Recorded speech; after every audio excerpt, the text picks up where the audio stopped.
الحمد لله الحمد لله الذي نحمده ونستعينه ونستغفره ونعوذ بالله من شرور أنفسنا ومن سيئات أعمالنا من يهد الله فلا مضل له وما يضلل فلا هادي له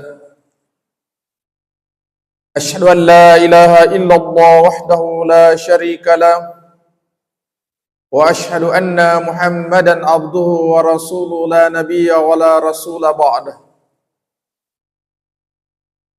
اللهم صل وسلم وبارك على محمد وعلى آله وأصحابه أجمعين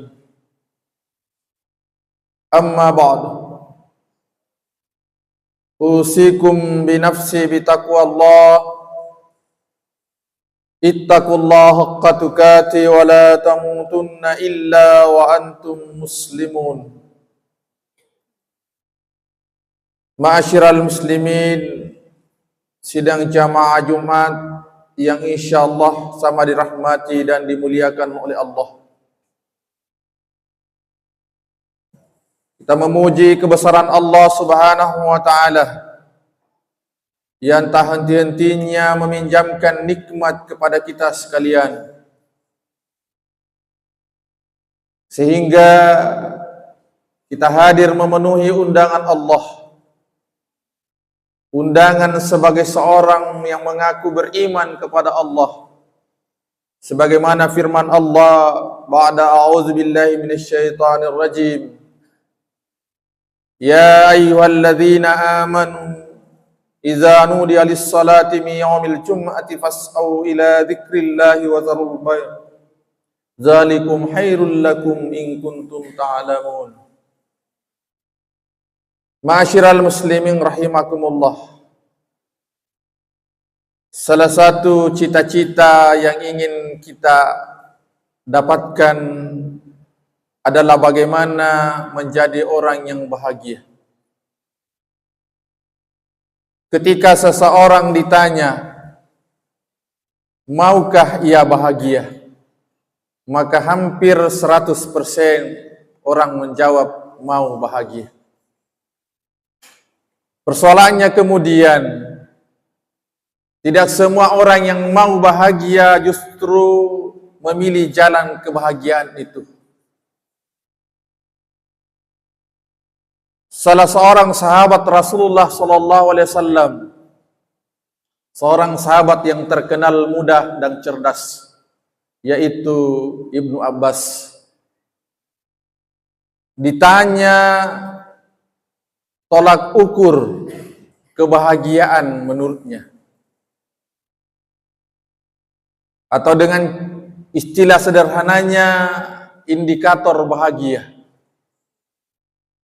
Beliau kemudian menjawab, orang yang bahagia itu ciri yang pertama yang ada pada dirinya adalah memiliki qalbun syakur, memiliki hati yang senantiasa selalu bersyukur kepada Allah Subhanahu wa taala.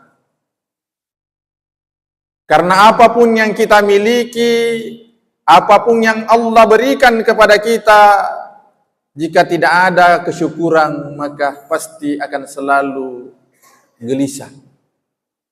Karena itu menurut beliau kunci pertama kebahagiaan itu adalah ketika seseorang memiliki hati yang selalu bersyukur kepada Allah Subhanahu wa taala.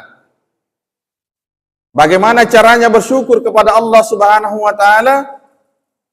Yakni dengan beribadah ikhlas kepada Allah dan tidak terpaksa meninggalkan perintah Allah, tidak meninggalkan larangan Allah, tetapi ia ikhlas menjalankan dan ikhlas juga menjauhi larangan Allah. Maka itulah ciri orang yang bersyukur kepada Allah. Yang kedua, kata beliau, orang yang bahagia itu adalah mereka yang dianugerahi oleh Allah Subhanahu wa taala pasangan hidup yang soleh dan solehah. Kalau ia laki-laki memiliki pasangan hidup solehah. Kalau ia perempuan memiliki pasangan hidup soleh. Bahwa ketika seseorang diberikan oleh Allah Subhanahu wa taala jodoh, diberikan pasangan hidup, maka tidak ada orang yang tidak mau pasangan hidupnya adalah orang yang baik, orang yang beriman kepada Allah. Orang jahat sekalipun ketika ia ditanya, maka ia menginginkan pasangannya menjadi pasangan orang baik. Karena itu sebuah kebahagiaan ketika seseorang memiliki pasangan hidup yang senantiasa taat kepada Allah Subhanahu wa taala. Yang ketiga, kata beliau, orang yang bahagia itu adalah mereka yang dianugerahi oleh Allah Subhanahu wa taala keturunan, dan keturunannya itu adalah keturunan yang saleh dan salehah.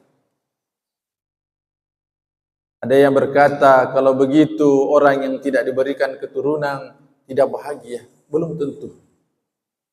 Ada orang yang diberikan keturunan oleh Allah Subhanahu wa taala, yakinkan bahwa itu adalah amanah dari Allah, itu adalah ujian dari Allah Subhanahu wa taala. Begitu pula sebaliknya, mereka yang sudah menikah, mereka yang sudah memiliki pasangan hidup tapi belum dikaruniai oleh Allah keturunan, maka juga di situ ia diuji oleh Allah Subhanahu wa taala.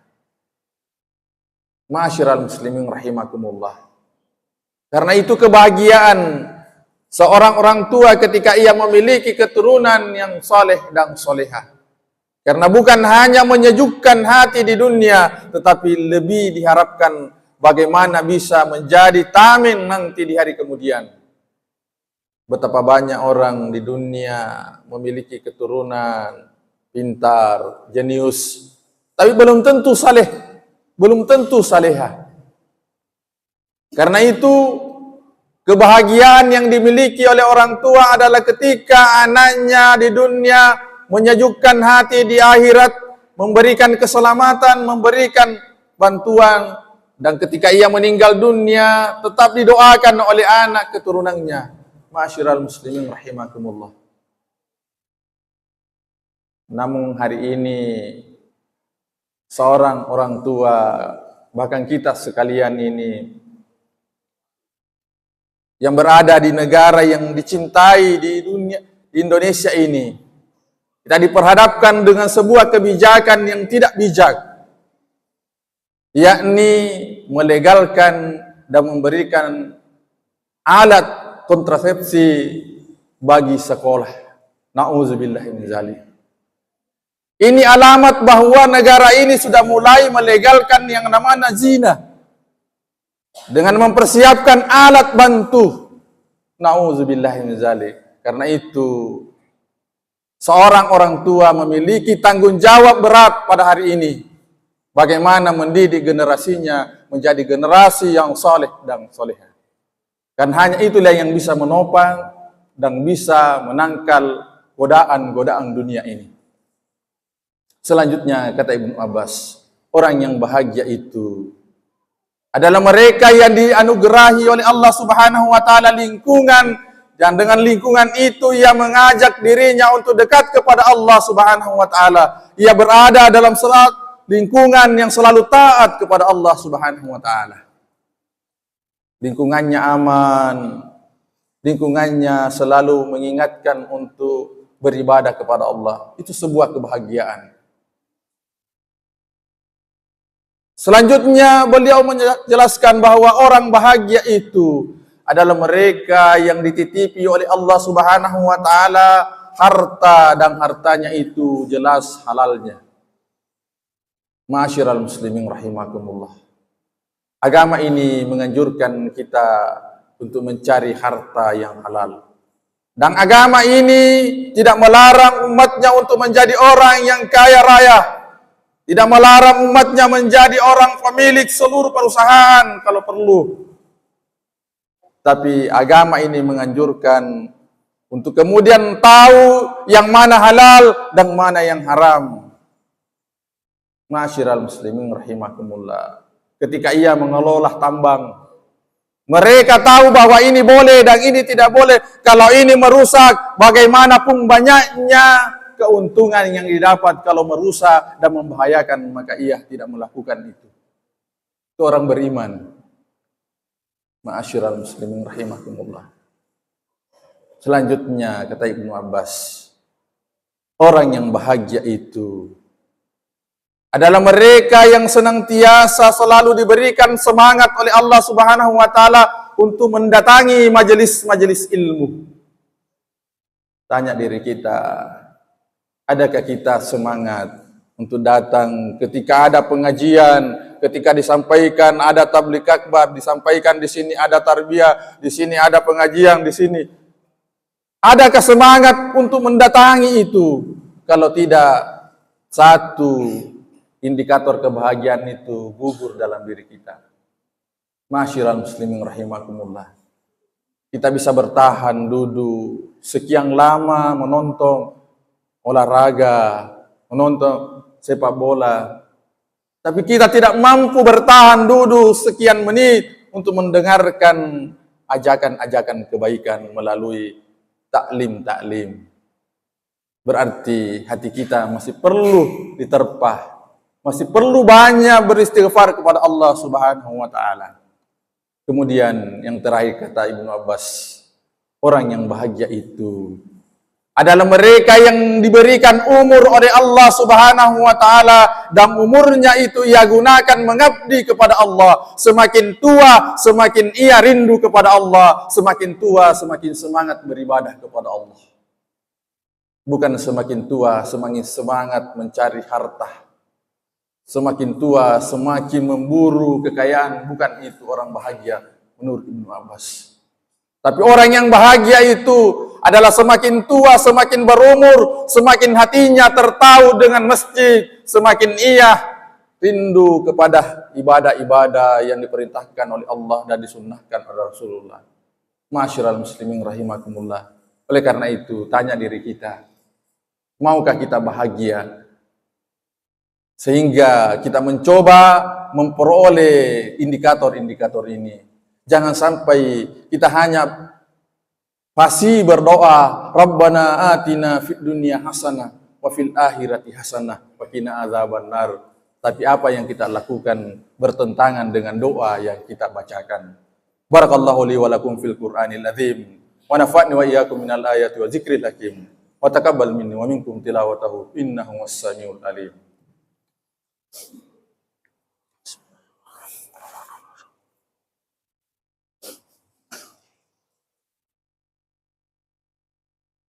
Alhamdulillahi rabbil alamin wa bihi nasta'in ala umurid dunya waddin.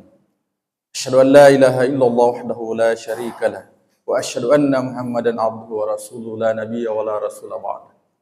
Wa qad qala Allah ta'ala fi kitabil karim wa asdaqul qailin. Inna Allaha malaikatahu yusalluna 'alan nabi. Ya ayyuhalladzina amanu sallu 'alaihi wa sallimu taslima. Allahumma salli wa sallim wa barik ala Muhammad wa ala alihi wa ashabihi ajma'in. Amma ba'd. Ittaqullaha haqqa tuqatih wa la tamutunna illa wa antum muslimun. Ma'asyiral muslimin rahimakumullah. Hari ini semakin banyak tantangan-tantangan yang harus dihadapi. Seorang orang tua tidak cukup hanya mendatangkan rezeki, mendatangkan apa yang bisa dikonsumsi oleh anak dan istrinya. Tetapi yang terpenting adalah bagaimana mendidik generasi ini menjadi generasi yang taat kepada Allah Subhanahu wa taala. Karena kelak nanti di hari kemudian kita tidak ditanya berapa rezeki, berapa juta kau bawa ke rumahmu untuk kau berikan anakmu dan istrimu per hari. Tetapi yang pertama ditanya adalah persoalan ibadah, persoalan ketaatan anak dan istri kita. Oleh karena itu, jika hari ini kita diberikan keluasan rezeki oleh Allah Subhanahu wa taala, jangan lupa tanamkan dalam hati bahwa bekal yang terbaik adalah bekal ketakwaan, dan itulah yang mesti ditanamkan pada generasi dan diri kita. Allahumma ghfirlil muslimina wal muslimat wal mu'minina wal mu'minat al ahya'i minhum wal amwat innaka qaribun mujibud da'wal hajar. Rabbana zalamna anfusana wa illam taghfir lana wa tarhamna lanakunanna minal khasirin. Rabbana atina ma wa'adtana ala rusulika wa la tukhzina yawmal qiyamah innaka la tukhliful mi'ad. Allahumma arinal haqqa haqqan warzuqna ittiba'ah wa arinal batila batila warzuqna ijtinabah. Allahumma ighfir li walidayya warhamhuma kama rabbayana shighara. Rabbana atina fid dunya hasanah fil akhirati hasanah wa qina adzaban nar. Ibadallah, innallaha ya'muru bil adli wal ihsan wa ita'i dzil qurba wal fahsya'i wal munkar wal baghi ya'izukum la'allakum tadhakkarun. Dzikrullahi akbar.